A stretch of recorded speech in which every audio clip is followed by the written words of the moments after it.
Hey everyone, we're here to tell you about the Venture Maidens podcast. For lifelong gamers. For longtime friends. Doing a real play 5th edition Dungeons & Dragons podcast. Including such themes as... awkward NPC romance. Darts to the butt. Chopping things with axes. Find us on iTunes, Spreaker, Twitter, Facebook, or Twitch. New episodes every other Sunday. Or every other Wednesday on Twitch. Check out our website, www.theventuremaidens.com. And start the quest today. Until then, venture away. This is Tabletop Babble. I'm James Introcaso.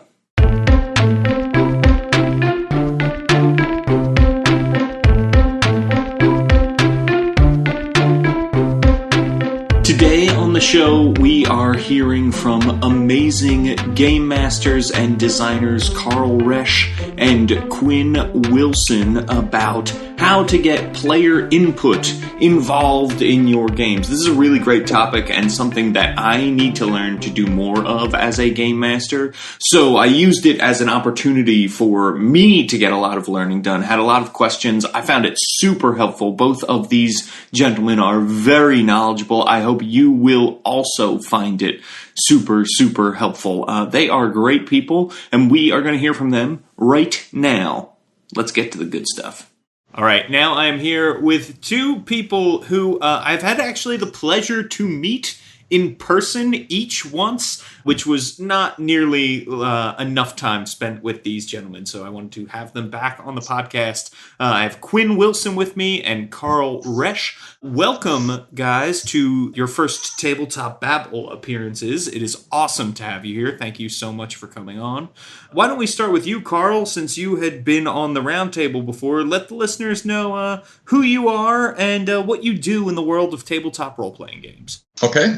Well, my name's Karl, and really I just kind of started, getting on Twitter and participating in the whole D&D thing when I started playing the game, and that just kind of led to me, submitting some pitches to Wizards of the Coast, which allowed me to write an article and then start kind of being on the cycle of all the alpha testing stuff for 5th edition. So I've been part of that, but then I've also, gone to certain conventions and just DM certain things and just kind of reached out and made a bunch of connections and cool friendships. And just kind of ended up from there. So that's really my shtick right there. Yeah. The first podcast you and I ever talked, you were telling me about Winter Fantasy, and then I actually got to meet you at the latest Winter Fantasy. So that was really awesome. So crazy. I know. So yes, Karl doles out some amazing wisdom as Artificer Alf on Twitter, and I'm sure we'll talk more about where people can find you and stuff at the end of the podcast. But let's get to our other guest, Mr. Quinn Wilson. Quinn, welcome. How are you, and what do you do in the world of tabletop role-playing games? I'm doing very well today, and thank you so much for having me. I am probably most known for my actual play podcast, Swallows of the South, which is an Exalted 3rd Edition actual play podcast, which is a very mechanically heavy game, but we pare down a lot of that and focus on a sort of audio drama format for the show. We're a part of the RPG Academy Network, but I've also done little bits of micro game design here and there, and I'm generally an active voice on other podcasts talking about, if not narrative theory in gaming, then culture or linguistics as they relate to gaming. I've got a lot of interests, and I just try to spread them around as much as I can. and mash them together, too, which is really cool. I feel like whenever you are on a podcast that I am listening to, I learn something new, which is also really cool. And in a great way. Not in like a boring educational way, but in an awesome educational way. So I'm super excited to have you here.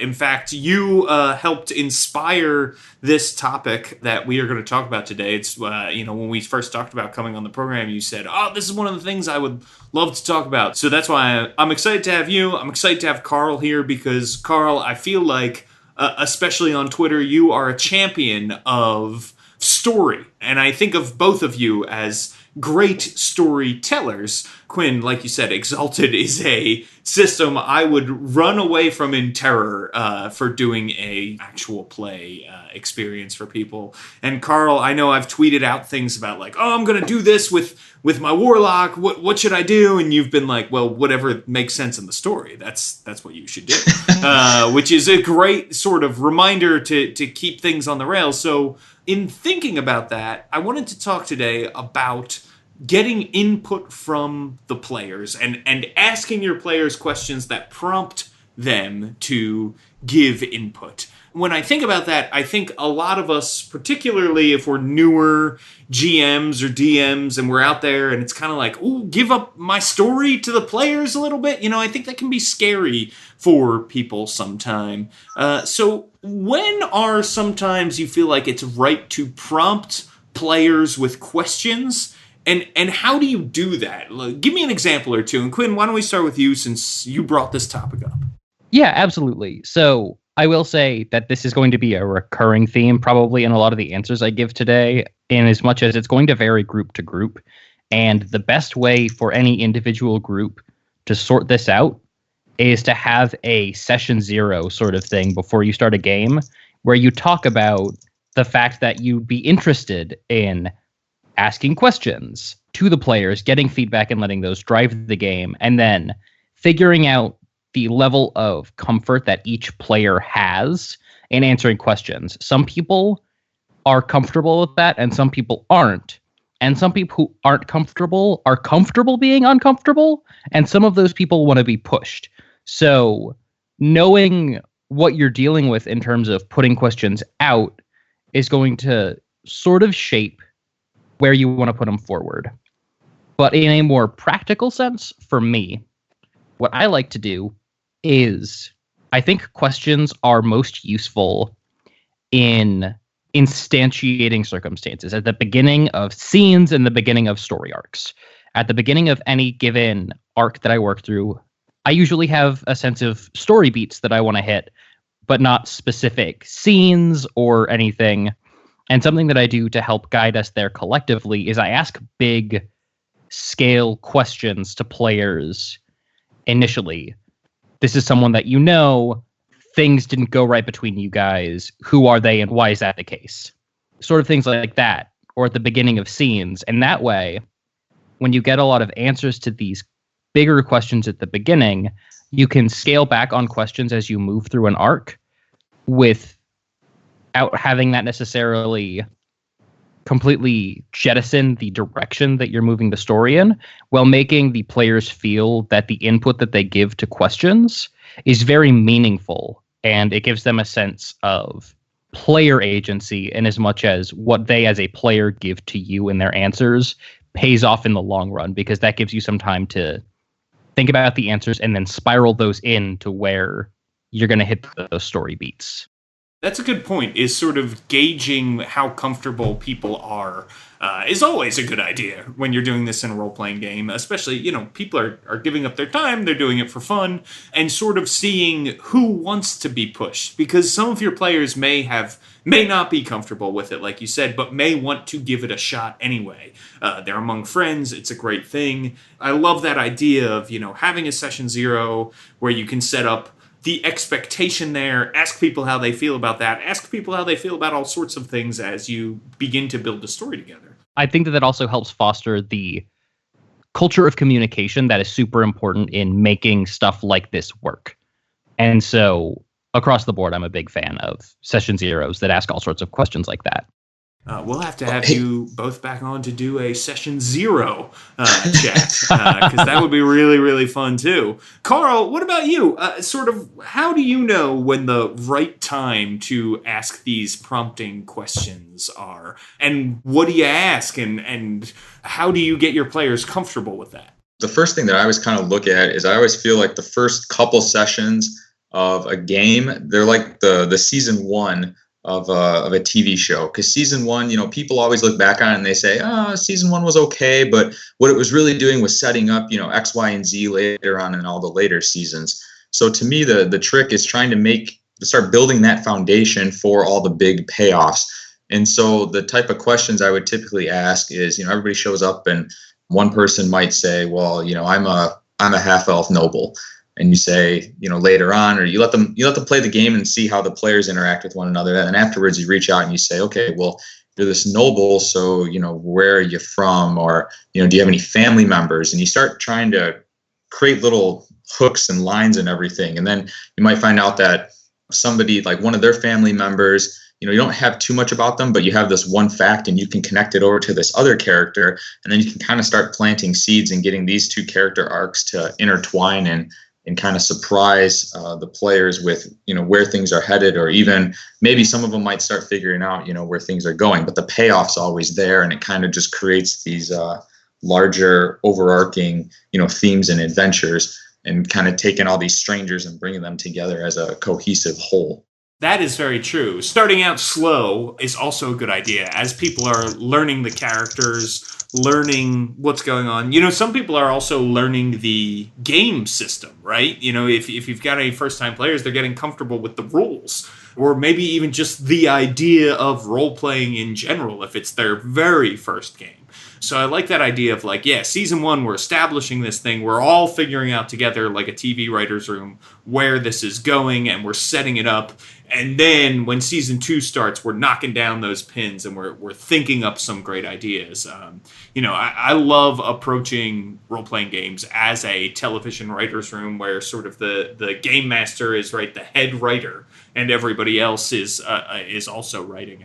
It'd be interesting to write a TV show too, where everybody sort of controls one character, each writer, and then there's one other writer sort of executive producing everything. But that's another topic. Topic number 3. Exactly.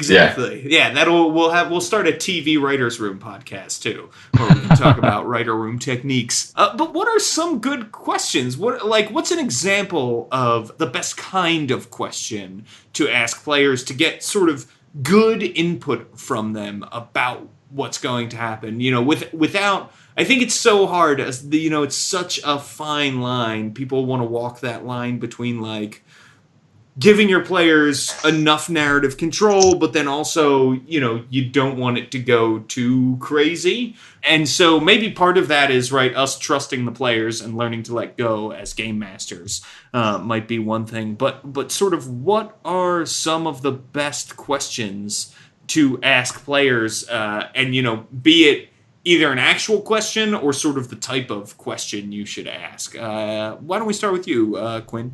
Yeah, so I think that there are 2 important kinds of questions off the top of my head. I might halfway through this answer realize that there's 3 or 4, but right now I think there's 2. And the first one is establishing questions in terms of basic set dressing. Something that I love to do is you enter a scene, and as you're getting into that scene, you say, so you guys have just arrived at this hotel and have been brought back to your rooms. Everybody tell me one interesting thing about the decor of the room or of the hotel. And so that gives everyone a little bit of personal stake in fleshing out the environment and the scenery. And also it lets you farm out some of your basic descriptive work. Yep. Especially in moments where you're kind of transitioning from one scene to another. Something somewhat unexpected has happened, and you're trying to do the sort of mental calculus to get things together. Mm-hmm. And maybe you haven't called for a coffee break like you should. So it definitely allows you to shift your sort of psychological processing priorities while giving everyone a sense of stake and of shared world building that can be very nice. I love that. I think that's great. Anytime you can sort of farm out some of your responsibilities to the players is awesome. And in that sort of storytelling, you might get something really cool that totally belongs in the world that you would have never thought of. But because you made it collaborative, you now have this amazing thing that spawns all these ideas. So I really do love that method. And I also love that you can turn that about on players. I know when I was in high school, every NPC the players came across, they'd be like, well, what's this person's name? What's this NPC's name? What's her? What's she doing? And when I learned that I could flip that around on them and say, well, you tell me, you tell me what this person's name is. That really made my life easier and let them be more involved in the story, which was great.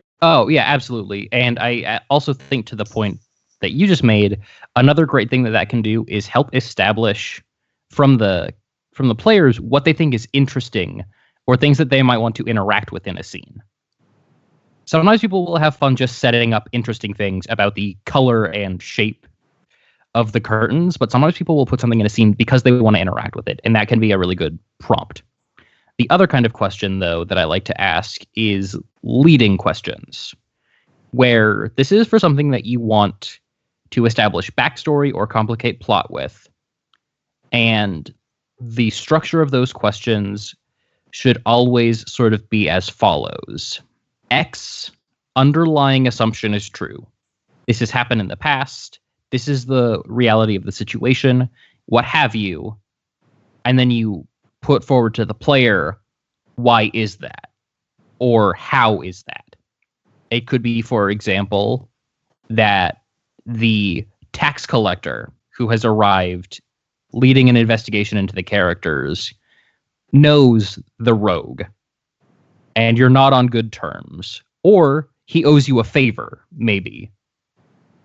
What's the story behind that? And so you aren't necessarily leaving someone with so much open that it can sort of lead to the paralysis of having infinite possibilities placed forward to you. Having a sort of constrained range of situations that you're building off of can make more fine-tuned, granular answers easier to come up with. Right, so you're not asking, hey, what's our quest today, right? You're saying, this is true. This is a thing that is true in the world. Tell me why. Tell me how this happened, why this is happening, right? I love that. That's really good, because then it gives a story point sort of to focus on that then all of these great ideas and fun details can spawn off of, which is amazing. Karl, what about you? What are some good questions to ask players? What sorts of questions do you ask to get input? So I think the first thing that I start off with, hands down, would always just be the basic, what does your character look like, or what do you look like? Because my style is to always just talk to the players like Karl doesn't exist anymore. I'm now, whatever character I'm playing, because I find that to be, more immersive. So while some people, they might either be unsure about diving into the game, or even just the new adventure, whatever you're playing, like it could be, your first session with new characters, or you bring somebody new in and they're not sure what's going on. I always start with, what does your character look like? Because I find that when you ask that, one, they have to talk about themselves, which, what's the running joke is that, you talk to any RPG player and they always want to do is talk about their character, because that's like, the coolest thing ever. So, and then in listening to that response, you usually find that even if they don't only give you like a couple things about the character, you have enough that you could continue to press about something else. Like they might start off and they just say, well, I'm a halfling with a green cloak. And then you can, ask, well, what's special about your cloak? And they might not think that there was something special, but because you asked them, it opens up all sorts of different possibilities. And so you're kind of slowly letting them put their foot in the water to branch out and to open more doors down the road. It's kind of a form of, I think, like the leading questions that Quinn was saying, except like Quinn, all your stuff, you seem like you focus on like the world and the scenes and all that. And I start maybe like a little bit smaller, but I think they're both kind of the same thing, where you try to, turn the tables around on them and say, I'm going to ask you a question, but I'm really trying to get you to create and go from there. Mm-hmm. Yeah, and those sort of character-focused, please describe your character, or what do your characters look like, and then asking additional questions, that's definitely a technique that I tend to use, and it'll be something that I like to follow up with kind of story arc to story arc. So anytime you wrap something up and you're starting anew, it can be nice to sort of reset that base. I think getting like new gear is a huge thing, right? Like allowing them to like, have a quote unquote costume change. You see some shows where they do that, or even like the Marvel superhero movies, right, where they Tony Stark's armor changes slightly with every new film, and it's just like new just kind of fun things for the players to, tweak their characters and their designs. But the one other thing that I always go with too, I know Dungeons and Dragons has it, some other games have the random trinkets. So I always try to get a list of everybody's trinket and try to figure out some sort of hook or some sort of question to ask about those as well. Yeah, those can be really fun, especially if people think about them beyond well, I have a fish in a globe and I don't understand how this happened, right? Like if you can get them to think even just about how they got that particular item is a great way to do it. And the thing that is, I think, Karl, you're touching on too, is it's a great way to do it if you are playing at a convention or a game store or with a group of people you've never met. Starting small is a huge, huge way to go to get people involved, especially when you're unsure of a person's, level of experience with a role-playing game. That's a great way to get people to start out, but also to get people to comfortable, even veteran players, comfortable with their new characters, right? Starting out there about the player chose to say that they are wearing a cloak. So going further with that and saying why a cloak? What color is the cloak? Where'd you get the cloak? I think makes it seem like you are also recognizing those contributions are important to the story. And it sets that tone of, I want you to be a part of this, right? It's not just me driving this thing. We're all driving this bus together, which is a really, really fun, one of the most fun things about role-playing games, right? And so when you touch on that, I feel like that is so huge. Karl, we talked a little bit about Session Zeros. You have a question for Quinn. I did, yeah. And so just piggybacking off your thing real quick, it's really weird that you mentioned the fish in the globe, because that is my trinket for my character in the home game that I've been doing with my friends. So real ironic that you bring that one up. But I have a character who also has that, which is why I think it's super weird. Is it a Kenku? It is not a Kenku. Okay, all right, just making sure. All right. Yeah, so Quinn, what I would just want to say is I know you talked about the set dressings, but if you were having a session zero and you bring everybody to the table, do your questions differ between if you're playing with, say, a group of experienced friends, or if you're playing with all new people to RPGs, or do you just kind of have a standard list that you just run through for everybody? Oh, it's definitely going to vary depending on whether or not I've played with this group before, or if there are some new people, or if it's all new people. Usually, by the time I get to session zero, there has been some degree of campaign pitch that's gone on. But even before that, usually I'll kind of farm out or ask questions about what kinds of games people might be interested in, including things like theme and level of crunch, that sort of stuff. And then I'll take information that people are interested in. So there will be genre, but there will also be things like power level, where there will be games that are very, very over the top and intense, or games that are more sort of small scale. A game in the world of darkness is very different than a modern superheroes game. So if people are interested in modern times, you can go in a couple different directions with that. So I like to get a sort of granular feel for what everyone likes and then try to pitch to something that would broadly be to the group's interest, unless I already know or I have something that I'm really dying to run, in which case I'll try to find a group of people who are interested in that. But beyond that, the session zero questions are really going to depend on the group. If I'm familiar with them, there's certain things that maybe I don't need to ask, just in terms of what are your preferences for how in character interaction is at the table. Sure. Because if I've been playing with you guys, then yeah, I know how we like to operate. But I'll still even game to game ask questions like, how mature or serious are we interested in getting here? Are there any lines or content that you absolutely don't want in the game? Is there anything that you absolutely do want in the game that you're really excited about or interested in?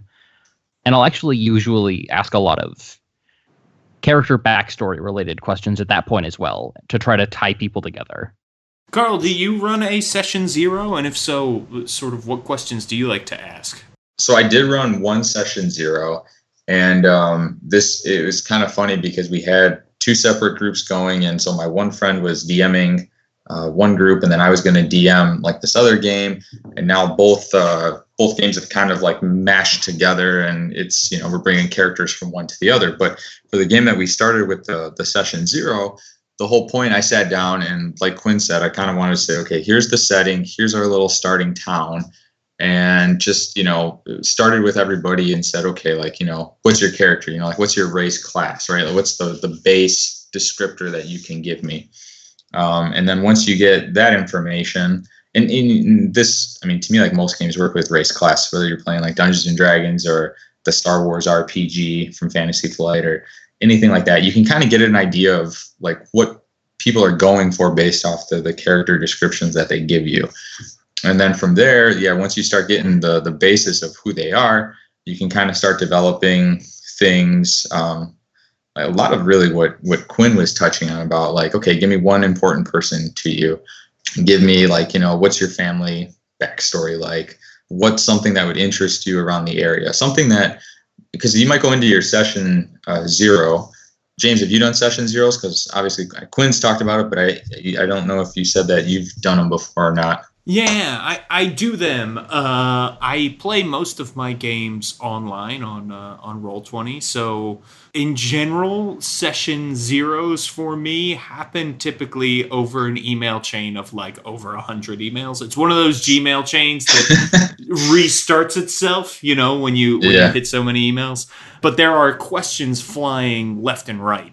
And that's sort of our session 0. And then usually at our first session, I would say probably the first hour to hour and a half then is setting up character relationships and all that sort of stuff. So, you know, this idea of like, we're doing a lot of prep before we get there. And emails are great, but I do think being together, like nothing beats being together and having that energy of the brainstorm, I think inspires the greatest ideas, you know?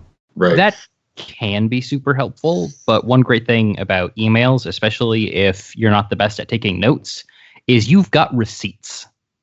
Like when you want to go back and check on what did Jennifer say that she was interested in? She had mentioned something about like the Goblin Veil, but I can't remember what it was. You have exactly what Jennifer said. That can be nice. Yeah, that is huge, especially because, you know, with search features and everything, I can type Goblin Veil into the search bar, and I'm like, oh, okay, great. Now here are the 3 emails about the Goblin Veil. I've got it highlighted for me, like I'm ready to roll. So yes, I totally agree. Having that record is good. And the other thing that is nice about that is I have all varying degrees of players some who really want to jump in and some who don't. And after playing together for almost 10 years now, the way email helps is the players who are a little more timid have more time to think about their answers and get to read the answers of everybody else and say, oh, okay, like I'm going to go crazy. I'm going to go real out there with this idea. That's what I wanted to do. And I can do this. And then, you know, we're building on it, but not in a way where one person is necessarily dominating the conversation or interrupting or that sort of thing, which in general my players are pretty good about, but you know, it does definitely help with that sort of facilitating the conversation. And if somebody has a secret they want to share, email is always great, you know, for character secrets too. I do love that aspect of it as well. But I do also love the energy around the table. So, you know, it's hard to get online to begin with, and then even harder to get through email, I think. But it's really, really fun. Hey everybody, wanted to take a quick break to let you know about our sponsor for this episode, Audible.com. Audible is offering you, the listeners of Tabletop Babble, a free 30-day trial to check out their audio service and a free audio book of your choice. I think you might want to start listening to The Dark Tower. Check out book 1, The Gunslinger, The Dark Tower, by the one and only Stephen King. It is on Audible right now. You can download it. get a great listen before the movie with Idris Elba comes out, or download any of the other hundreds of thousands of titles Audible has available to you for free when you go to audibletrial.com/DSPN. That's audibletrial.com/DSPN. All right, back to the show. So James, you said obviously like if you're doing Roll20, you have an idea of what adventure you're trying to run. Quinn, do you typically, when you go into a session 0, do you have an idea of you're like, I'm trying to run this adventure, and you use the session 0 to kind of tie everybody together? Or do you see what they say and then pick one about it, or are you writing your own, so it doesn't really matter anyway? It depends. I almost never run pre-written adventures. I ran the 5e starter set, but that's the only pre-written game I think I've ever run. Sometimes I'll have an idea for a game that I want to run. Like I have a seed for something that I think is awesome, and I'm really, really passionate or excited about it. And sometimes I'll pitch that. Sometimes if we're getting people together, and usually this happens with people that I've played with less or that I don't have a gaming history with at all, is I'll get people together, and like I was saying before, I'll pull them on their interests in terms of genre, play style, theme, that sort of thing. And so that's kind of like a pre-session 0. And I will then prepare a list of like 4 sort of treatments that I then ask people to vote on. And whichever treatment is the most popular is the one that we will then run as the game. And propel that into a session 0 where we talk about how does everyone's character know each other, like getting all that sort of stuff tied together. Wow. Then do you save those treatments for another pitch session you might have with your players? Definitely. Sometimes there's stuff that sticks with me and I think is really, really interesting and that I'd really, really love to run, so I put it in my back pocket. Sure. But then there's sometimes things that it was like, okay, I knew that there was interest in this stuff, and I kind of put it together so that we'd have another choice and I could run it if I wanted to, but really, I don't have a whole lot of burning passion for this, so I'm kind of glad that people didn't pick it. Sure. Yeah, that makes sense. I threw this out there because I knew some of you might like this, but I'm not. Exactly. It's not my favorite thing. Karl, you run published adventures, right?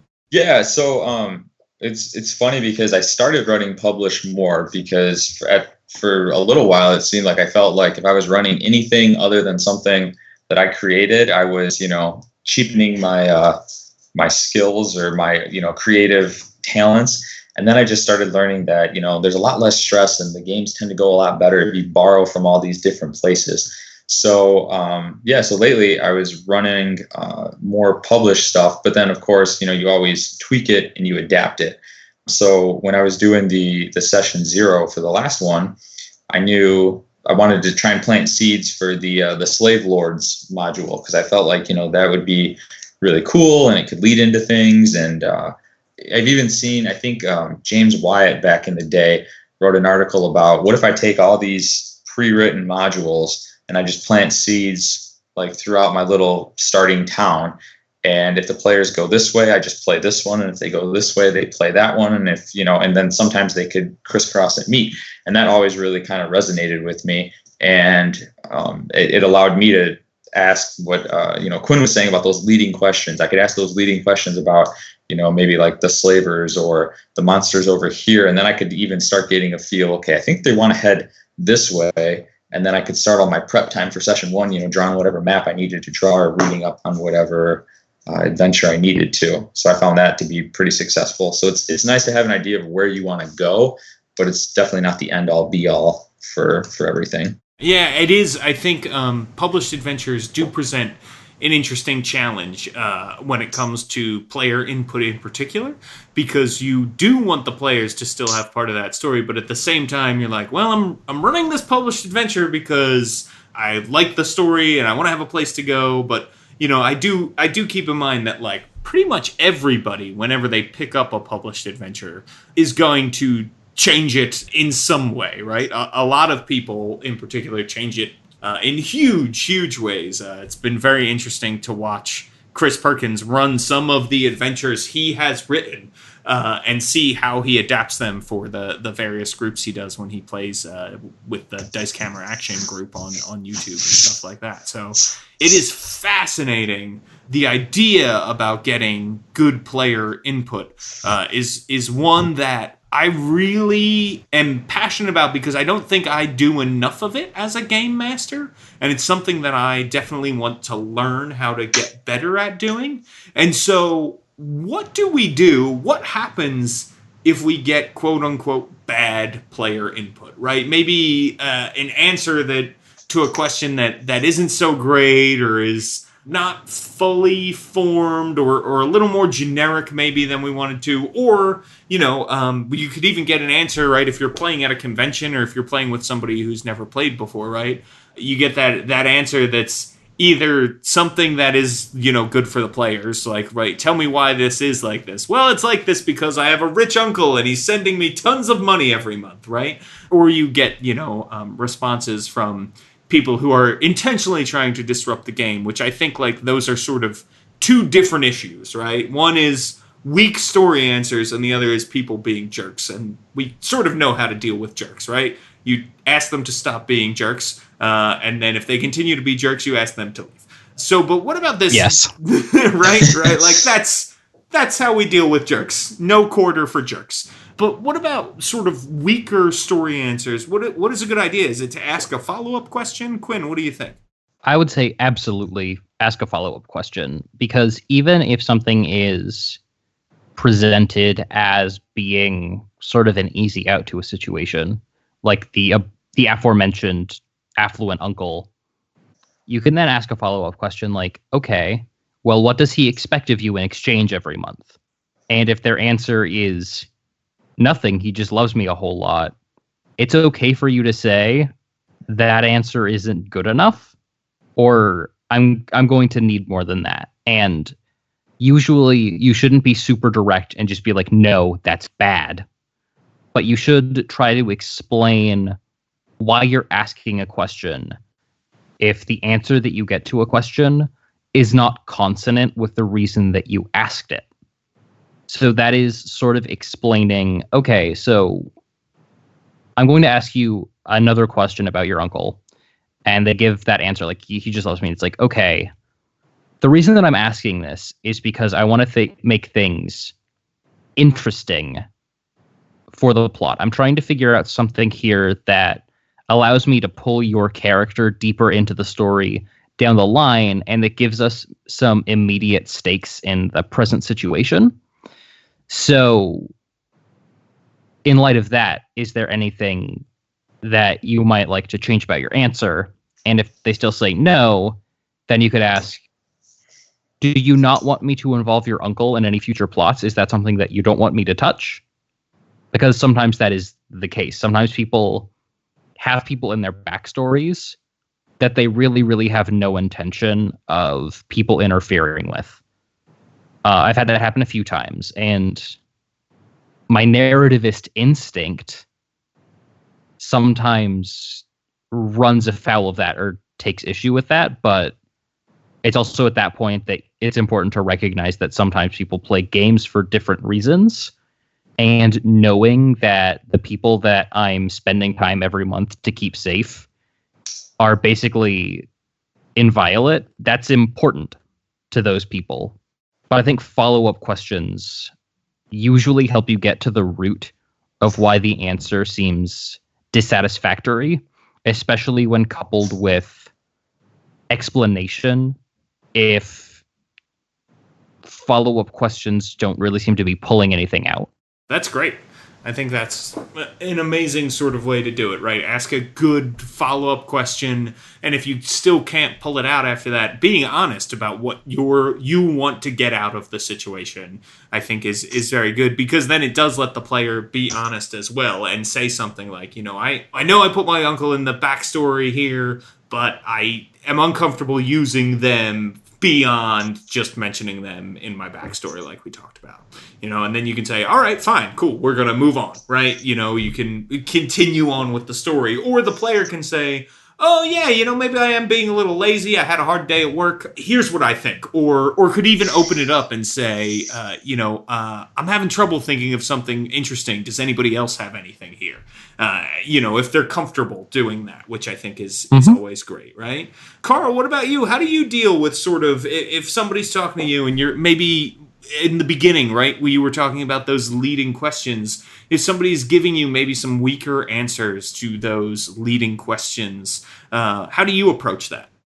So the way I would look at it is if someone's giving me, the weaker answers, one, obviously, certain things are based off the individual. If it's somebody that's, slowly just kind of getting into this game or, just getting into things or even being prompted to get involved, I might let them go. Like if we take the uncle example again, and they say, well, my uncle gives me, all this money because he loves me a lot. So I could take that, and even though I could say, this is a really weak answer, I could look at it and say, well, this uncle must be, obviously we know that this uncle's generous because they're giving money. And we also know that this uncle has like a really, caring personality. So let's figure out a way to bring this uncle into the game, because if this uncle, loves this one PC, chances are if we play up the generosity and we play up, the caring nature and all this stuff, I bet you all the other PCs are going to start taking a liking to this character as well. And so that to me would open up all sorts of other doors and things like that. And then even, you get like one other PC to feel this connection to this, this uncle. And then, something happens or the uncle becomes threatened. And then it's not just the player that gave the weak answer, it's this other player, that they're both involved. And then it's not so much the DM saying, hey, what's your adventure idea? It's the other player. It's player A telling player B, like, hey, like that's your uncle. Like we got to do something about this. And kind of the table starts bringing out these story moments and these story developments. And it just makes a better gaming experience and less of like, the DM versus the players or the DM always hounding the players kind of a thing. Yeah, so I kind of think I take a little bit of the opposite approach to some of that and say, okay, like I'll take what you give me because that's what you feel comfortable with right now, but we're definitely gonna start small and we'll develop it into something bigger and start pulling other people in. Nice. Yeah, that's another great way to approach it, I think. To bring others in is, again, always helpful, especially if somebody isn't feeling it that day for whatever reason. And again, as long as that person is comfortable with other people contributing, I think that's great. And it also becomes great then when that person realizes, like, oh, I'm going to be able to pay this favor forward later on. We've got many sessions of role-playing game here to accomplish, and I am going to be able to say when they can't think of a good reason for X, Y, or Z, I might be able to help out with that prompt once I see how it's done and become a little more comfortable with the way everything is going. Yeah, that's definitely true. So, and that sort of brings me to another point, which is it okay for players to give input for other players, provided that player A is comfortable with player B giving some input? Does that work? Does that jive? Does that offend the story in some way? Quinn, what do you think? Yeah, this will come back to my recurring theme of it's going to vary from table to table, but at most of the tables that I play with, I would say absolutely. I think that giving that sort of collective ownership can be very, very useful. It can be nice because it allows people, in the same way that, quite frankly, as GM, you're farming out some of those duties, to put it not to one person, but to a group of people in a way that can sometimes make it easier to answer when you're struggling to come up with something. Usually with the caveat that whoever the question is being sort of directly put to has veto power on something that they don't necessarily like or something that makes them uncomfortable. I think that sort of allowing that collaborative effort can be useful, especially because it can sometimes spark conversation that leads to an answer. But the conversation that leads to the answer can involve things that don't ultimately come up in the answer, but can suggest things that people want or that people are interested in, or that you can take and pretend like you were building toward all along, but it was just a really convenient idea that they happened to put out while they were discussing something that you were able to tie in. So it allows you to sort of take more power improvisationally in the hands of the players that can help you tie more stuff in. I think that usually it's going to be good, like I said, as long as the sort of player to whom the question initially goes, especially if it relates to their character or their backstory, has veto power over any final suggestions. Yeah, and I think that's very true, right? You want to make sure that that player still has the agency over their character. Is a very, very good caveat to add to that. And Karl, obviously, like, this is a good idea. Sort of, you were just talking about players contributing to the story of other players. So you're down with that, right?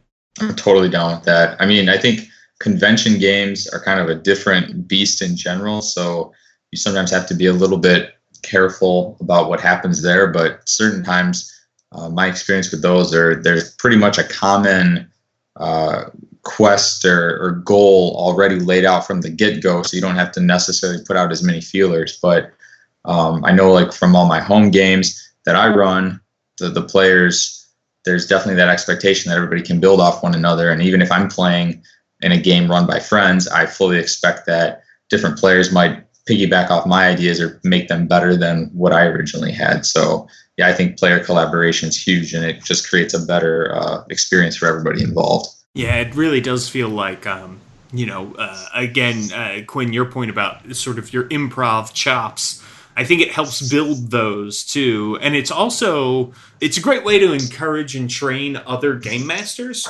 which is something the hobby always needs, right? Because you can't have role-playing games without them usually, particular games aside.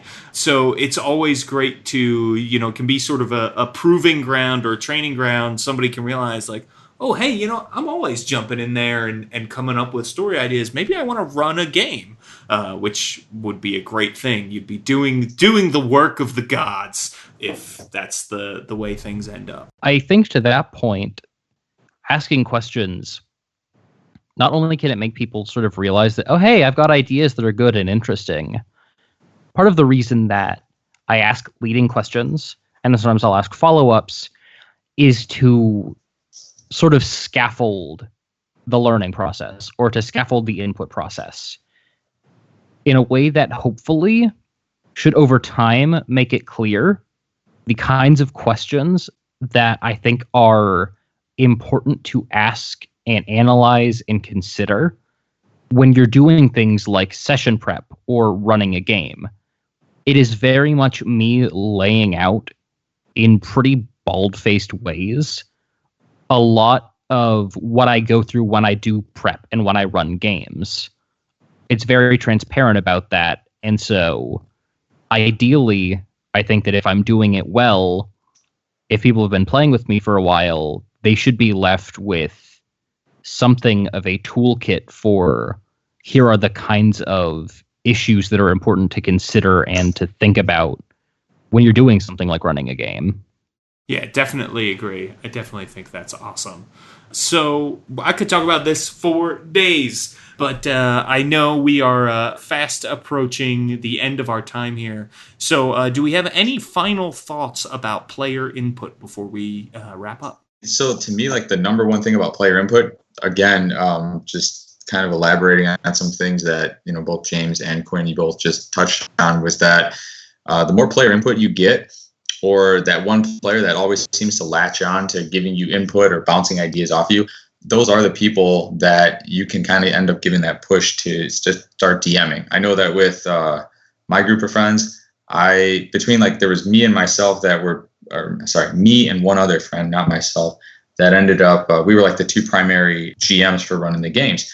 And then because we had this one friend that kept, always wanting to world build or always wanting to flesh out ideas and characters and stuff, this person is now, about like a year and a half ago, he started running games for us. So now, as opposed to, me feeling the stress of having to run a game or my other friend having to feel the stress, we have this third DM that we can now rotate, and it just creates a better experience for everybody. So cultivating the player questions and the player input and those ideas really just leads to a better experience for those players in the game, but also even for yourself if you get to finally like play in a game instead of running one sometimes. Yeah, which can be important certainly for recharging, but also for getting ideas. I feel like I get some of my best ideas when I am playing in someone else's game, usually stealing them, but nothing wrong with a little thievery. So as long as you're giving credit where credit is due. One of the highest compliments I think you can pay another GM is to, take one of their ideas and twist it around and change it into something new. So this has been great. Quinn, what about you? Do you have any final thoughts before we wrap up? Yeah, so I think that when I started really introducing and seeking out player feedback for games is when I started having a lot more fun as a GM. And I think that, honestly, my players started having a lot more fun at the table. I think that, at least for me in the groups that I play with, it was an overall positive thing. And for people who are looking to find concrete examples or examples of this in play, thanks for listening to this show. Hopefully we were helpful. But there's also a wide swath out there now of actual play that you can listen to. And some of it is very oriented toward this sort of question asking and then building off of that feedback format. So if you're having trouble sort of finding that stuff or how to apply it to your game, even after listening to something like this, try listening to your one-shots or your campaigns. Those shows are both really, really excellent about that. Mouse Guardians is also very, very good at sort of putting questions out like that. And I think that can help to see that how it goes in practice, especially because even in actual plays, which are edited and stuff, people aren't perfect. And that's an important thing when you start something like this. When you start doing something new, or when you start trying to push yourself, you're not going to do it perfectly. And it's okay to mess up. Not every question has to be this golden, perfect, shining thing. It's about the acquisition of skills, and it's about making things more fun for everyone. And so I'll always just try to remember that. Yes, agreed, right? As long as everybody's having a good time around the table, you're doing it right. So as we wrap up here, then, where can people find you, Quinn? Yeah, so most people are going to be able to find me on Twitter at MonkeyPieQuinn. That is MonkeyPieQuinn, or at my show at Swallows of South. That's where I spend most of my time visibly on the internet. So chances are, if you want to get in touch with me, that's the place to do it. And where can people find you, Karl? I'm mostly involved pretty much on Twitter. My handle is Artificer Alf, ALF. And I'm just, pretty responsive and jump into conversations and retweet cool things that I see. So give me a shout. That's right. Well, you should follow both of these gentlemen on Twitter if you do not already. They are awesome, have great fun things to share. So I thank you both for joining me today on Tabletop Babble. Thank you so much for having us. Whew, lots of great advice coming from those dudes. They are pretty amazing. Tabletop Babble, we're still a new show, and we need your help helping others discover us. So if you could hop on to iTunes or Stitcher and go give us a great 5-star review, it will help others find us and help the show grow and help you get amazing content. It takes 30 seconds, doesn't cost you anything other than a little bit of your time. Today's 5-star review, which I read out loud so you can also make me say anything you want by leaving one, comes from Says Stuff. Says Stuff has a review entitled Excellent Podcast. The episodes are diverse and in-depth, giving the listener new perspectives on how to run or play games. The Adventure Name Generator, see episode 8, is a great tool for a DM looking for inspiration. Keep up the great work. Thank you so much, Says Stuff. And if you want to make me say some stuff, hop onto iTunes, go give us a 5-star review. All right, people, you can find me on Twitter at James Introcaso. That's at JamesIntrocaso. Also, check out my blog with tons of 5th edition game resources for you at worldbuilderblog.me or .com, whatever you prefer.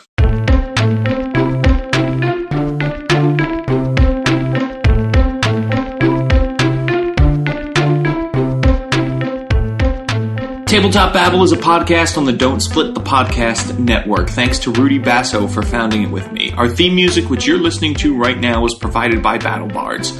Remember that RPGs are like sex. As long as everybody's having fun, you're doing it right.